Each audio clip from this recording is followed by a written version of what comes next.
Good morning, viewers. We have a panel discussion today, and the topic is common errors in English. Today, we have with us on the show Mr. A.J. Harish Kumar. He is working as Assistant Professor of English at Government Degree College, Ahmedabad. Dr. Nancy Serena Madam, she is from Commission of Quality Education, Hyderabad. Dr. E. Srinivas Rao, Assistant Professor of English from Kakatiya Government College, Hanamkonda, and myself, Dr. T.S. Praveen Kumar from Kakatiya Government College, Hanamkonda. I think today you are going to enjoy this topic. This appears to be a simple topic. At the same time, it is a very burning issue, which we face in our daily conversation. As you saw on the screen, the topic of today's discussion, common errors in English. Let's have an overview of what an error is. And we come across a number of terms. Error can be called a mistake, or a lapse, or a slip, or a deviation. And we need to have an idea of what error is in technical terms. Generally, when we look at the word error, dictionary says it means wander, roam, stray. And according to linguists Dule and Krashen, they say errors are the flawed side of the learner's speech or writing. They are these parts of conversation or composition. They deviate from some selected or norm or nature of mature language performance. So this is the definition of what an error is. So before we go into the discussion, let's have an overview of what we are going to discuss. And we use the word common error in the topic. What do you mean by it? Common error is something which we make repeatedly. We do it in spite of repetitions, in spite of corrections. And when we separate or differentiate our learners, we can find two types of learners, an advanced learner and an ordinary learner.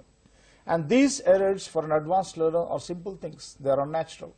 But for a serious learner, they pose problems. And for an ordinary learner, it is a serious issue. And even at times, advanced learners make mistakes. And what are the reasons? You can find on the screen. And these we are going to discuss.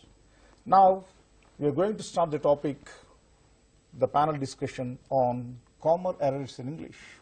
And we have a team of experts here who have got great experiences in their own field of teaching. And we are very fortunate to have these people on the show. And I request Harish sir to express his opinions about the topic. Good morning, viewers. Thank you, Praveen. The panel is assembled here to discuss a very general, burning, topical, ever relevant, unexhausted one, which is about the errors, the mistakes which happen.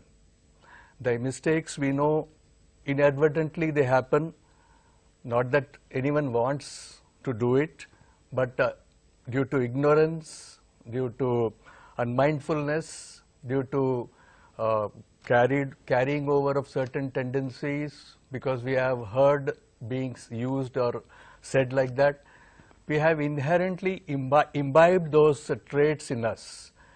So there is every chance, there is every scope, there is a scope that the moment it is recognized as a deviation, a deviant is always odd man out, and it should be rather selectively picked out and bundled out. And this is what we are going to do. Each one of us here on the panel will be discussing those aspects. I, for example, will be taking up the phrasal verbs. Ma'am is going to take up the pronunciation, and Srinivas sir is going to take up concord, the verb noun agreement. So in that way, we'll try to pick up, needle out those issues which really torture or trouble the students. And because of that troublesome, meddlesome nature, we find that they are a favorite pick of the competitive exams. no person who appears for the examination is, can avoid all these things and get through the competitive exams. So he is facing that daunting task. That's why we have made it mandatory for UG as well as PG classes, because ever we find them just coming in front of us and posing a challenge to us. So now when we take up the phrasal verbs, verbs, as we all know, occupy the center of the grammar, be it spoken or written. Verb occupies a major chunk of it, and not only the activities are covered by it, but the static things also are shown. The state of the affairs, the state of the things, how they exist, is also reflected by a verb. But when the combination becomes deadlier, when it just attaches itself with a verb. Verb gets attached to either to an adverb or to a preposition, and they form a phrase in itself. Now let us, when we use phrase, let us know what phrase means. Phrase is the second unit of a language. The first being the word, second is a phrase, third one is a clause, and then all these form a part of a sentence. So clauses, phrases itself, by definition, don't contain the subject. They don't contain the subject and the verb. So here we will be having a strange concoction of the verb in combination with adverbs.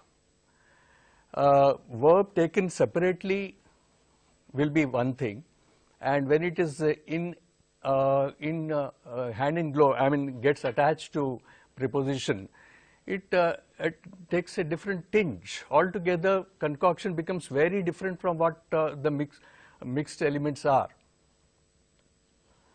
We take in the slide.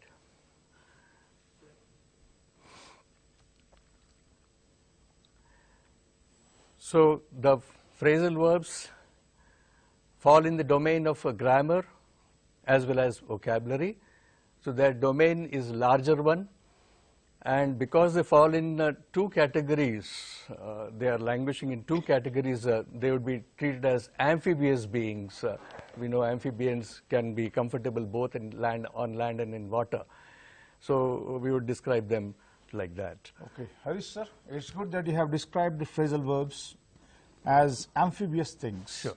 And according to you, students have difficulty in tackling with these phrasal verbs. Yeah, definitely. In other words, we can say that there are some deficiencies in the learning process itself. Sure. So we'll come to the topic again, sir, but let's ask Madam her experiences about the subject. Yeah.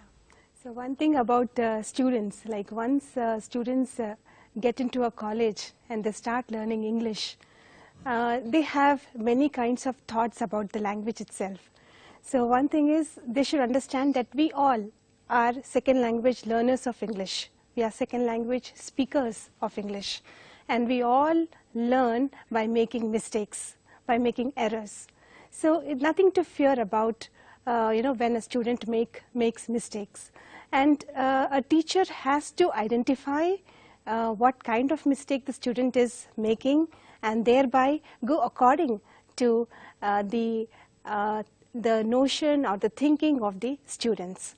And I believe, sir, that once we encourage students to speak the language and expose them to the language, they will definitely speak good English. And they have to overcome that fear that they cannot speak English, give them many opportunities, give them a platform where they can express themselves. And I think right kind of opportunity should be given to them. Given to them. Yeah. And sometimes when they make a mistake, I think we have to maybe after the session or sometime later, we can just talk to the student and tell them that this is not the right way and this is the right way. So that correction really helps the students. And sometimes students are very smart. They make self-correction. So when they listen to the teacher, they correct themselves and then they see that they don't repeat the mistake. So my first point that I would like to make is that mistakes or errors, they are not a big issue at all. Like, they are the stepping stones, and they will really help the students to gain a lot of confidence, and in the long run they will definitely become good speakers. So Yes, madam. Nancy, madam, your observation about the subject is very excellent. You have given weightage to the students, because generally we think students do mistakes and teachers have to correct. But here we find that the mistakes done by students have to be corrected by themselves. Yeah. So teacher has to facilitate or provide such kind of atmosphere by which the student will come out with his own rectified things, finding out his own errors. So fine, madam. So this is a very basic thing which you find in our students in the classrooms. And Srinivas sir, so we need your opinions about the subject. So when we experience, when we are exposed to the students, actually we come across a number of mistakes done by the students actually. As far as spoken conversation is concerned, communication is concerned, we need not, as Nancy madam said, they may not be taken so seriously, because if you go on insisting on mistakes, the students hesitate to learn. It's a hurdle for learning actually. And we can privately, asking them to come into our own department, we can get them corrected actually. But as far as written communication is concerned, at UG level and PG level, students are expected to speak on certain situations and write in number of situations. As far as writing skill is concerned, the mistakes are taken very seriously, because grammar has got its own rules and regulations, its own limitations are there. And we find a number of students making mistakes with regard to, they don't know, they are unable to discriminate what is past and what is present, and what kind of helping verbs are to be used in a present situation, what kind of helping verbs are to be used in past situation, they are unable to understand. It's a common mistake done by a number of students in day-to-day situation. Now, even after having exposed to English for 6 or 7 years, we find students using is for a plural subject and or for a singular subject. When they are asked to write a paragraph, we come across these kinds of mistakes. So, but that is why it is a very serious area where we have to focus and educate the students as to how to overcome these mistakes actually. Because this concord, it is said to be a concord, it's a grammatical term. There is an agreement between the subject and the verb, and verb should agree with the subject. If the subject happens to be a singular one, what helping verbs are to be used? If the subject happens to be a plural one, what helping verbs are to be used? It's a very important area where we have to emphasize and focus and enlighten the students, because after completion of UG, students appear for a number of competitive examinations. If we observe the scheme of competitive examinations, banking service, staff selection commission or public service commission examinations, we have a number of questions related to this concord actually, agreement. For example, one of my friends, so most of the students don't know whether it is a singular one or plural one. They tend to make mistakes. It's actually a singular one, and they don't know. Since friends is that, they assume that it's a plural subject, and then they try to make use of a plural helping verb actually. This is how we like even either or, neither nor. We find students what kind of helping verb, subject is followed by helping verb. What helping verb is to be used, it's a very serious area where we have to, in spoken communication of course we don't insist on them, but when it comes to written communication we have to focus on them and educate them, correcting their own mistakes. It's a very serious area actually. I would add here that the younger generation, I think they have taken license or liberties with it, Yes, and yes. the more they break the grammar rules, Yes. they find that they are more at liberty, and so much of geniusness is there in that. They Moreover, take a new liberties. term has come into focus now, communication skills in English. they have. We are It's a trying to misnomer insist more rather. on spoken communication to avoid the mistakes. And only as to you rightly said, make that, them that basic structure is Yes, required. yes, that's very in order important to communicate, actually. whether to write or to Yes. speak. Basic grammar is required. Yeah. Yes, yes, So, madam, This gives rise to a new point, that is, the process which we apply in our classrooms appears to be somewhat flawed, a flawed learning process. Yes. And here we also see the influence of peers on the learners. And whatever his friend speaks, the student takes it as for granted, without finding the accuracy of the language. Sometimes he is very casual. So these things can be rectified when we approach a certain method of teaching that is called CLT, Yeah. communicative language teaching. And linguists may insist on this kind of approach. So would you like to elaborate on this topic, communicative language teaching? How far is it going to fetch results in the classroom? In communicative language situation, students are involved actually. Yeah. By adopting different kinds of techniques in the classroom, by group work or pair work, we can involve the students, and we will also, it's also an opportunity for the students to erase their fear and tension also. Yes. That phobia is there. It is that phobia which is there in the minds of the students flow should that come in. hinders them to come forward actually. That has to be erased in the classroom, Their and that can be accuracy is not rectified. It's not a very serious issue, of course. It depends on the teacher. Yes. Teacher has to adopt his own techniques in the classroom by involving the students. That will help the, it is also an opportunity. And moreover, our PowerPoint presentations, communicative techniques, they will also, it's also a kind of aid for the students to get exposed to communicative language teaching. situation. I'd like to add here that Yes. let the students, come out with their ideas. Whatever comes up in their minds, let them speak out. But what I feel, there is a rider there that teaches under the supervision of a teacher, Yes, yes. so that it doesn't go undetected, unchecked. And at a later stage, it can be told like that. The student can be brought here aside and told that this is what you did wrong. So in that way, some correction is needed. Yes, some yes. supervision is also needed. Even at UG level also we find students pronouncing the word WRIT as write. Right. Right. And So for why does it occur? Because they are JHON, exposed to. for John they say John. JHON they write. Yes, yes. This is I not spelling came mistake. yesterday. They also say I not came yesterday. Here, we can discuss on the issue. Srinivas sir used the word write. And when we refer to the same word in Telugu, vrayuta. Right.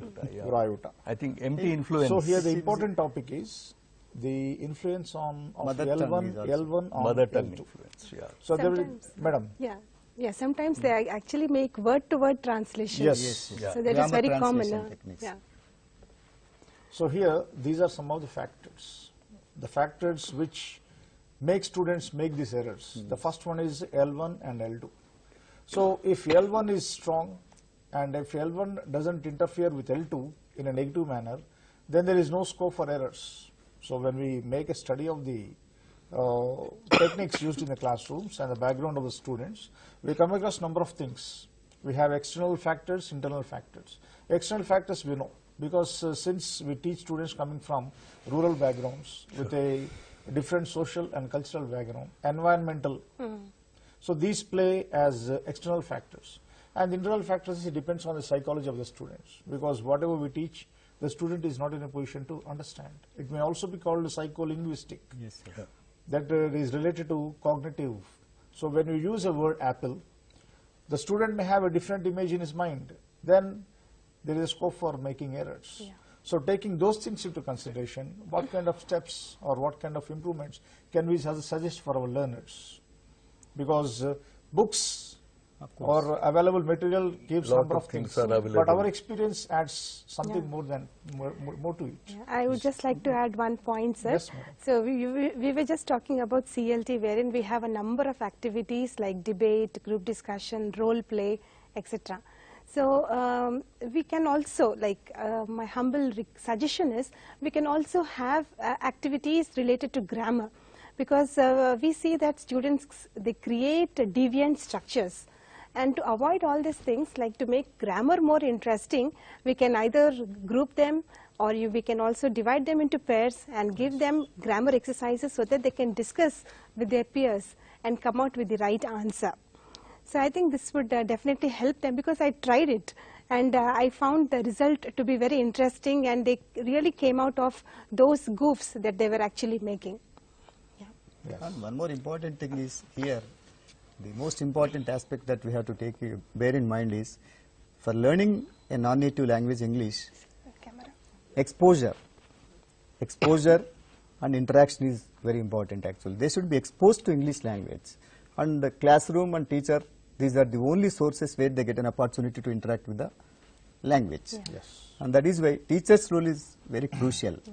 And it is the teacher who has to involve the students with different kinds of techniques and strategies to erase the phobia that is inherent in the minds of the students. That's very important actually. And interaction, there is an inhibition in the minds of the students. They hesitate to come forward. A kind of intimacy, friendship with the students is also very important, because teacher, it is not teacher centered. The process of teaching should be learner centered actually, student centered. Then it's a very helpful method for making them avoid these mistakes actually. Yes, yes, sir. The students should be given a, prime slot, prime place in the learning.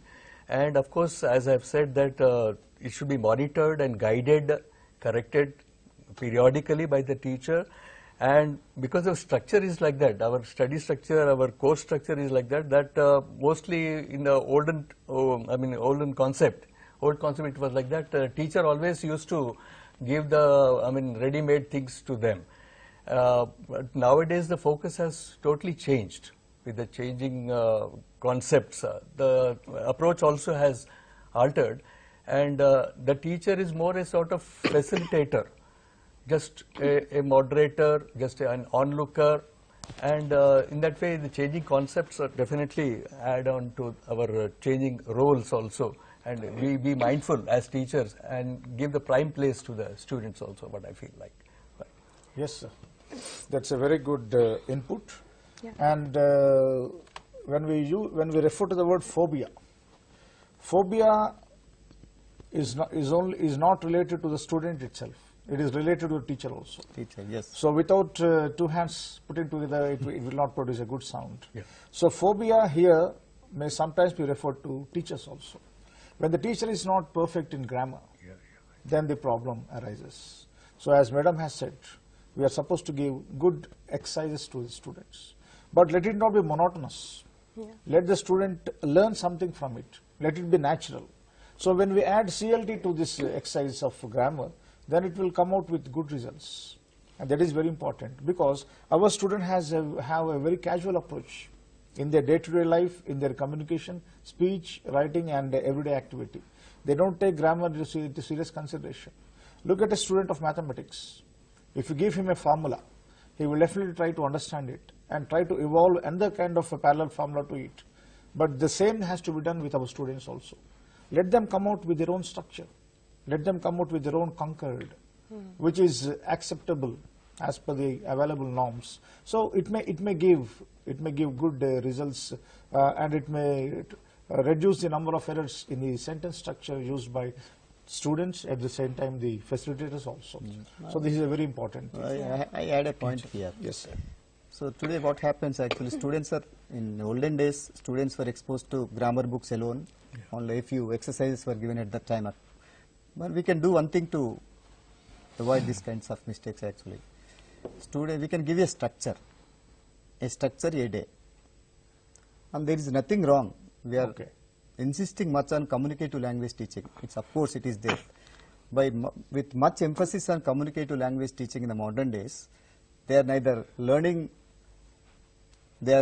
able to relate themselves to communicative language teaching nor grammar translation method or something like that. Earlier it was there, of course. Grammar translation method was adopted and they did not get an opportunity to learn.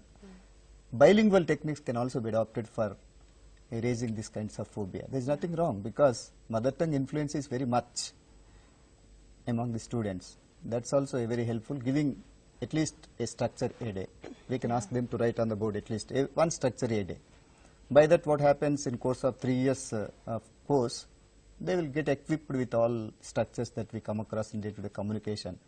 And moreover, communication skills are not different from grammar. There is a misconception among most of the viewers actually. How can communication be there without do and does? Is it possible to communicate something without be forms, have forms and do forms? They are part of grammar. Communication is also part of grammar actually. Grammar is part of communication. If they are good at grammar, if you are able to overcome that fear and phobia, they can easily communicate. It's not a problem. But it is the teacher how to discriminate. who plays a crucial role there? Coming to the word phobia, as you have mentioned, sir, in our own government colleges, we see that especially in rural areas, when we interact with students in English, we see that the student gives an answer in Telugu immediately. Yes. We ask the question in English, and he or she gives the answer in Telugu. And then it's a difficult task for the teacher to make sure that the student makes a sentence or constructs a sentence in English. So at that time, they really need us, and we need to help them out. And as sir said, we need to see that we take the help from L1, that is the mother tongue, and see that the student formulates a structure and utters those utterances as well as conveys the answer or the message. This is one thing that I would like to suggest. And another problem with our colleges is most of the times students get exposed to English only in the English period. The remaining times, like you have other subjects, and after the classroom they discuss in their mother tongue, or they communicate in their mother tongue to their friends, and at home also there is no English language being used. So this also causes a hindrance sometimes, and we need to encourage students like how best they can listen to English and get exposed to the language and come out of the errors which they are usually making. So this is what I would like to add here activity-based that as Madam has rightly said, when a student is posed a question, he generally knows the answer. Yeah. He can tell it in his mother tongue. But the problem arises when he is supposed to speak in English. Yes. At that juncture, we find that that bilingual method, as has been pointed out, bilingual method really works up, and it is accorded permission.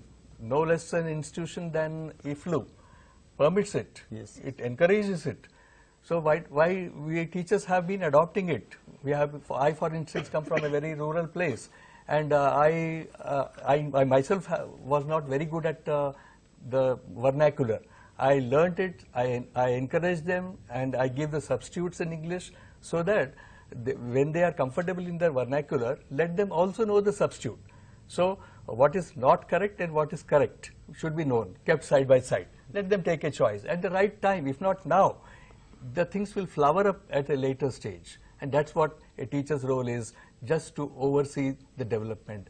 Just let the process be started, let the spark be ignited, and the fires will burn. Yes, adopting bilingual method is not a wrong thing. Even the eminent professors from IFLU have insisted on approved. But judicious use of judicious one. Judicious that is very mother important. tongue. The first thing is when you ask a question, and if the student gives an answer in his own mother tongue, exact answer, that means he has a knowledge of the subject. He understood. The only thing is he is unable to express it, come out with it. But let it be up to a certain stage. More influence of L1 also may lead to other kind of results. Yeah. So too much interference of L1 also is not acceptable. So it is up to a certain stage, and after that let the student focus on L2. But the problem which we come across in rural colleges, madam, the thing is, some students are weak at their own L1. Yeah. They have their own problem with their mother tongue. Yes. They cannot frame certain structures in their own mother tongue. So this has a direct influence on L2. So this has become a problem. So differences in L1 and L2 is a result of errors. Errors occur because of the differences. Difference, if he is perfect with his mother tongue, he will try to adjust to the new language. But if he is not perfect, then the problem arises. He is in no man's land. So that's why we come across number of errors in English. And when we focus on certain areas which our students need to rectify themselves, so we have Harish sir is going to present on phrasal verbs, and the madam is going to focus on the pronunciation part of it, because till now we have dealt with the structure and the writing part of it, but the pronunciation also is very important. If the student is unable to understand what we pronounce, then the problems arise. And regarding concord, it is very important, because without agreement it is very difficult to produce a sentence. So I would like you to focus on these items for a few minutes for the benefit of our students. We'll start with madam on the area of pronunciation. So pronunciation, students make, it's a very important aspect, because It's a part of communication, and it is something to do with the production part. So you produce words which make sentences, and these sentences have to be received by the other person and understood, so that you may go with the right communication. So I would just like to highlight on few words, because there are umpteen number of words which can be taken into consideration, but because this is a panel discussion, I would just like to highlight on few words. So we have words like determine, and usually mispronounced as determine. So this has to be pronounced as determine, and more often the second word is pronounced as asthma by many people, but has to be pronounced as asthma. And the third word is ballet, mispronounced by many as ballet. They have that, they include the T, but T is silent. This can happen because of not getting exposed to the word. We have a similar word, if you remember, the word depot. This word is, people know about it, and by word of mouth you listen to it, and very happily you pronounce it correctly. There also the T is silent. So the same thing applies over here. And you have some words which are having silent letters, mostly mispronounced as plumber, but it is plumber. And the next word goes by the spelling. Most students pronounce it as per the spelling. They pronounce it as environment, but it has to be pronounced as environment, where R is silent. The next one, a very interesting word. You also have a very famous sweet shop with this name. It is Almond House. L is silent over here. And a very common mistake which students really make is the pronunciation of the word women. So women is pronounced as woman by many. So we have to rectify this and pronounce it as women. And something very interesting to always think about and eat is the pizza. So again, mispronounced as pizza by many. They go by the spelling, but it has to be pronounced as pizza. And sometimes, often when we go to tours or excursions, we just take rooms in hotels, and those rooms are called as suite. Though the spelling is S-U-I-T-E, most of them again, they go by the spelling and pronounce it as suit or something like that, but this has to be pronounced as suite. We have some words wherein there is a problem with students, again, not just students, but all second language speakers and learners. The word is data. So again, they go by the spelling. Some people mispronounce it as data, so which has to be pronounced as data. And you have the word cure. It is not cure. R is silent over there.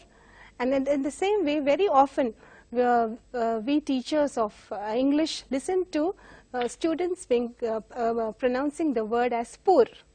I come from a poor family. So again, the R is silent over here. It is poor.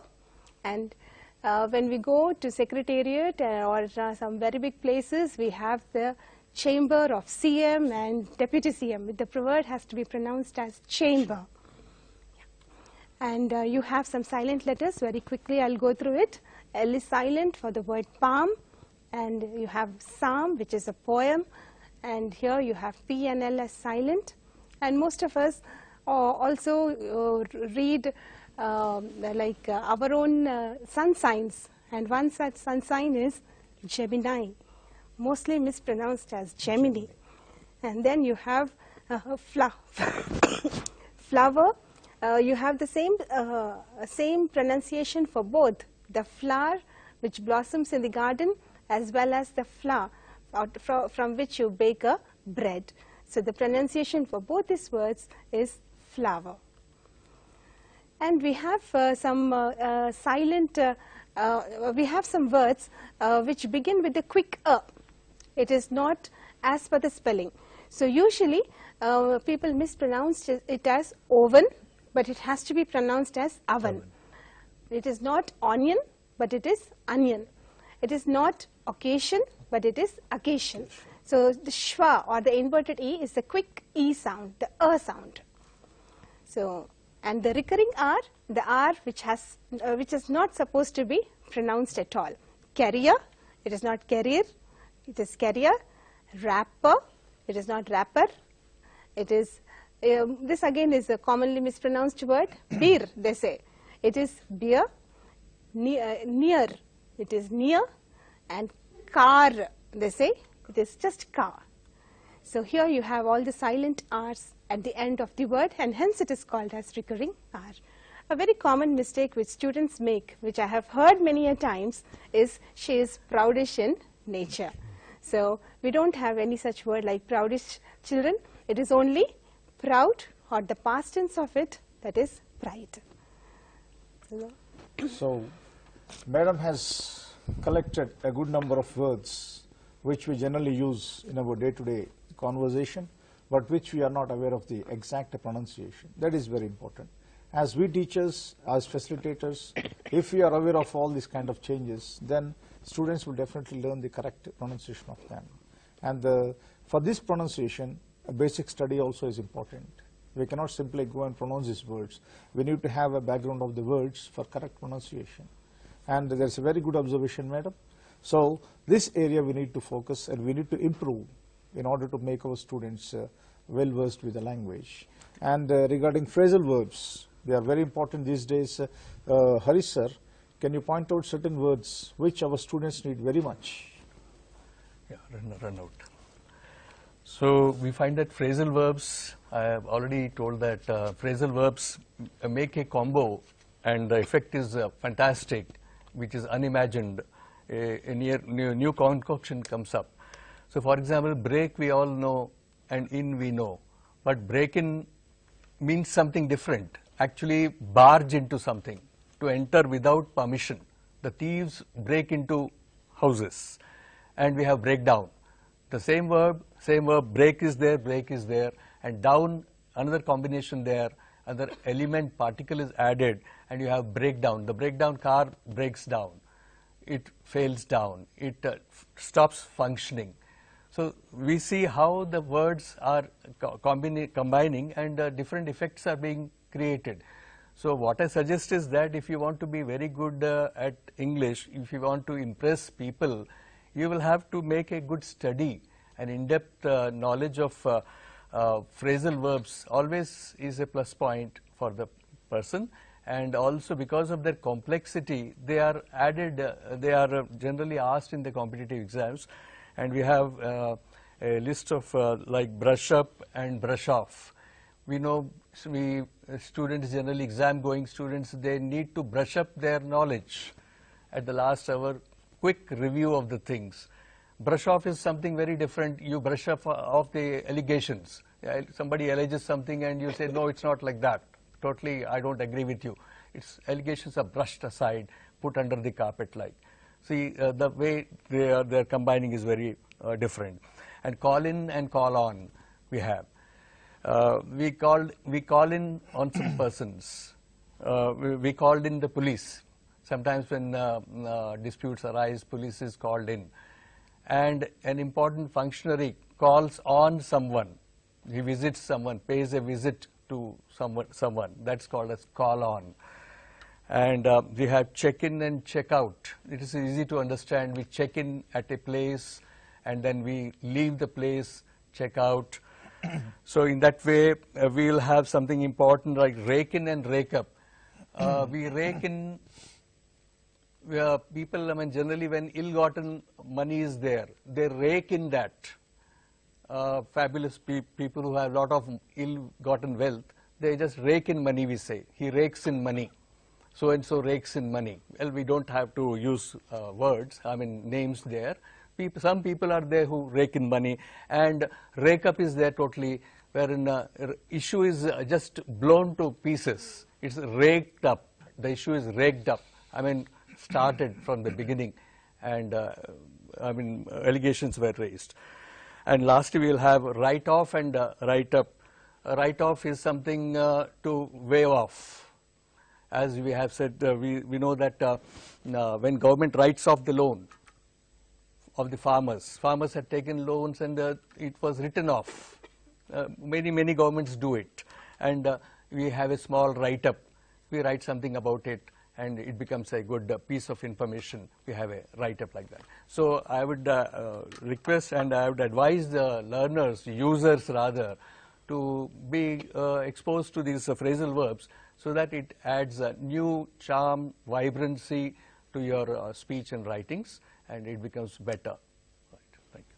So that's a good expression or presentation on this topic, phrasal verbs. And I think students will be able to understand this topic at an advanced level. Sure. Because unless they know the basics of grammar and vocabulary, they cannot reach that. But this is very important, because though they belong to government sector from rural areas, we can even expect germs from the students. Yeah. Yes, There are students who become top officials, and for such kind of students, to make a document or to read a document, these things are very essential. I think it's called as So, flowering of the language. yes, so let's these phrasal verbs become a part of our daily conversation, so that they become well versed with the subject. And regarding the basics of language, I need Srinivasa to focus once again on the structure of the. As I have just said, concord is a very important aspect as far as grammar is concerned. And we can take up the pronouns actually.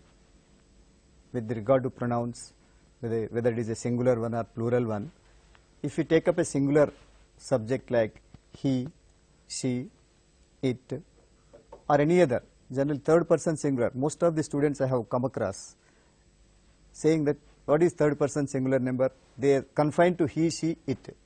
Third person singular numbers are not, they alone are not third person singular numbers. Yes. Any singular noun can be a third person singular noun. And in any name, all names of persons, names of places, names of things can be taken into the, come under the category of third person singular number. When a third person singular number is taken, for example, what follows next? It's followed by is in the present situation. It's followed by was in the past situation. If you take a plural noun, pronoun or noun for example, it's followed by or in the present and were in the past. For example, if we take he is a businessman, she is a doctor, Swati is silent, is followed by an adjective. This can also be added later. Helping verbs, be forms, do forms and have forms, they play a crucial role. As far as be forms are concerned, for example, if we take is can be followed by a noun. Is can be followed by, he is a student, member, they are all nouns actually. He is silent, silent is an adjective. He is calm, calm is an adjective. He is coming, verb ing form. Helping verb can be followed by either a noun or an adjective or ing form of the verb in the present situation. Same thing occurs in the past situation also. These are the same things apply even to the plural nouns also. We, you, they, or any plural noun, they are followed by or in the present situation, were in the past situation, and or can be followed by either an adjective or a noun or a ing form. They are silent, they are calm, they are noisy. These are all adjectives actually. They are coming, they are learning English, followed by ing form. They are members of the club, they are students of the same college. We are all members of the club.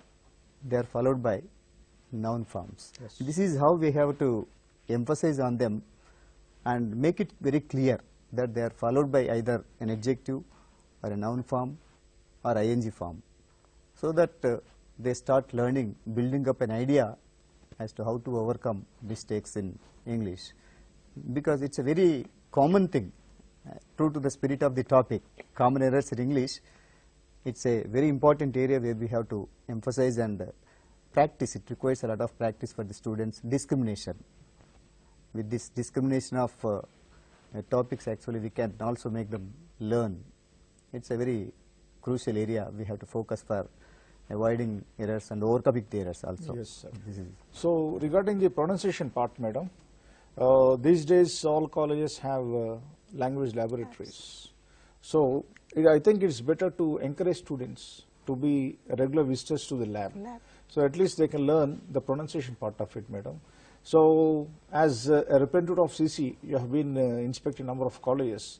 So, what is your opinion about the status of affairs in the colleges? Are the students able to?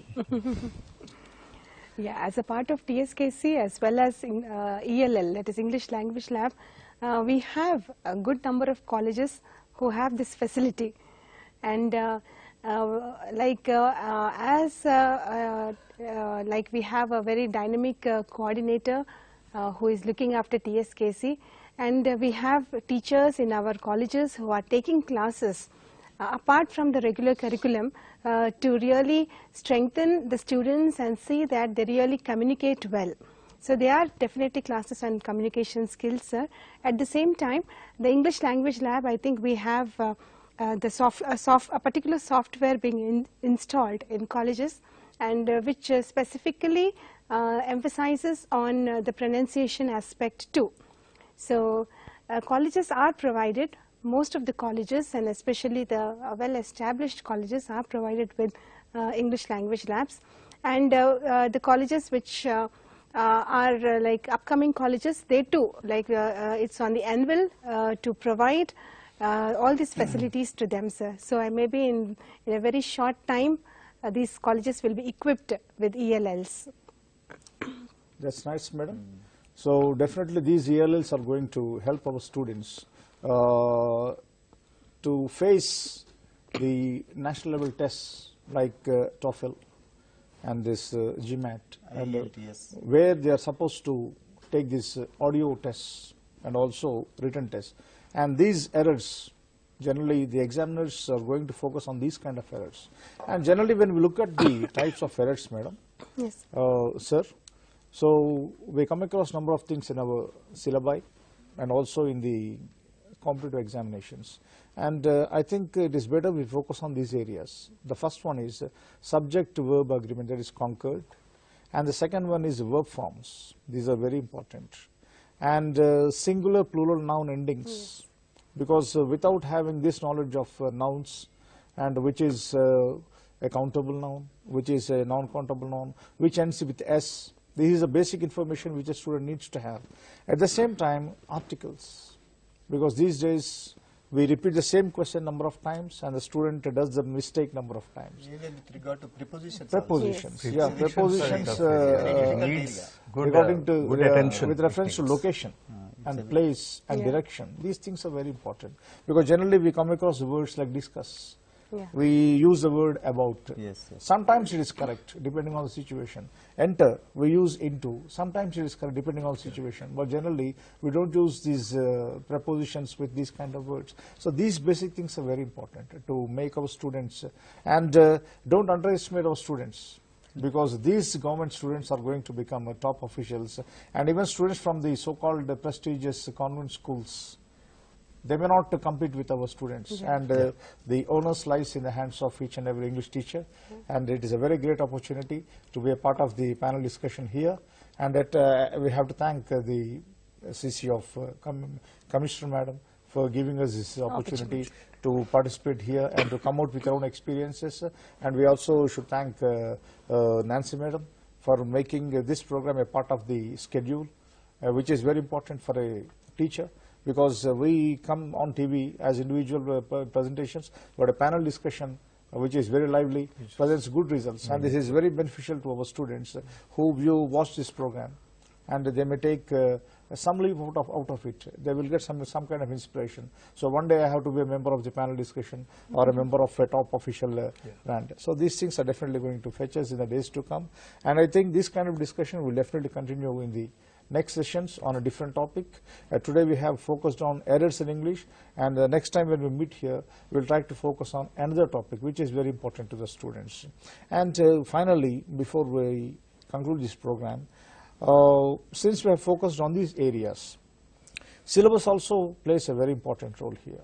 So what about the design of the textbooks? What kind of information should be put in the textbooks so that it will become some kind of beneficiary or beneficial activity to the student? That is very important, because the only thing the student has as a resource is the textbook. So we need to focus on the designing of the syllabus also, syllabi, and let's make it a part of our daily curriculum and teaching activity. So I would like you to focus within the limitations of time on the designing of the textbook regarding this issue. The textbook. Sure. Yes, earlier we had a common core syllabus actually. Yes. It was that there was no problem. Now textbooks are designed by each university now. They are preparing textbook according to the needs of their own needs actually. I think at least the And Board a of common Studies platform should is take, required. take up the issue. A The Board common of platform Studies is of required for various preparing universities a textbook should, actually. should be So sensitized. that And if they take up it the is the issue, dire need of the hour. Yes. we are mere teachers and we take it to the classrooms. But it is a course designer, Yes, the Board yes. of Studies, Board who of have to Studies. frame up. So one thing is sure, madam. Yeah. So the main outcome of whatever is being designed for students should be that they should internalize the grammar structures. Yes. So that is the core point, and lot of exposure should be given to the language. That is what I feel. So we have come with a good number of inputs for enriching our students with language, facilitating them not to do the mistakes again and again. And we need to focus on certain areas. The discussion gives a list of ideas. One thing is we have to identify the students, who is an advanced student, who is a weak student. And we should try to substantiate or supplement him with these kind of ideas. To focus on problem areas. Yes, where the definitely problems- these ideas which you have presented are going to bring good results among the students, and students will definitely come out in the area of language in flying colors. Thank you very much for your time and your participation. Let's hope we'll meet again with a different kind of topic. Sure. Thank you It so was a much. pleasant experience. Yeah, thank you.